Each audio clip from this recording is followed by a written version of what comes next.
شوہر کے محبت بھرے الفاظ، شوہر کے محبت بھرے الفاظ تھکی ہوئی بیوی میں بھی جان ڈال دیتے ہیں۔ میاں بیوی کا رشتہ، دنیا میں صرف ایک محبت ایسی ہے جس کو دیکھ کر اللہ خوش ہوتا ہے، وہ بیوی کی خاوند سے اور خاوند کی بیوی سے محبت ہے۔ رسول صلی اللہ علیہ وسلم نے ارشاد فرمایا، جو شخص گھر کے کاموں میں اپنی بیوی کی مدد کرے، خدا اس کے لیے 1 سال کی عبادت کا ثواب لکھتا ہے۔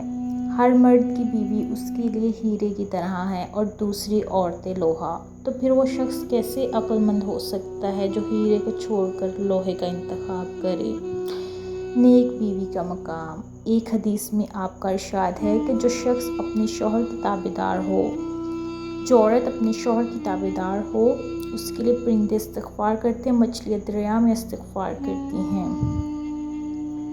حضرت معاویہ بن حیدہ سے روایت ہے کہ میں نے عرض کیا، یا رسول اللہ، ہم میں سے کس پر اس کی بیوی کا کتنا حق ہے؟ آپ نے فرمایا، جب تم کھاؤ اس سے بھی کھلاؤ، جو تم پہنو اس سے بھی پہناؤ، اسے برے لفظ نہ کہو اور اسے خود سے الگ نہ کرو۔ بیوی کو پیار سے پکارنے کی فضیلت، نبی اپنے اہل خانہ کو جب بھی بلاتے تو محبت کا لفظ بولتے، نام بھی پیار سے لیتے۔ حضرت عائشہ کا نام، سیدہ عائشہ کا نام عائشہ تھا، مگر نبی صلی اللہ علیہ وسلم ترخیم فرماتے تھے۔ ایک دفعہ آپ صلی اللہ علیہ وسلم نے فرمایا، اے عائشہ، یہ جبریل ہے اور تمہیں سلام کہہ رہے ہیں۔ نبی صلی اللہ علیہ وسلم سیدنا رضی اللہ عنہا کو حمیرہ کے نام سے پکارتے تھے۔ حمیرہ کا مطلب وہ عورت جس کا چہرہ سفید اور سرخ ہو۔ ہماری زبان میں اس کو پنکی کہہ لیتے ہیں، عربی زبان میں احمر سے حمیرہ کہتے ہیں۔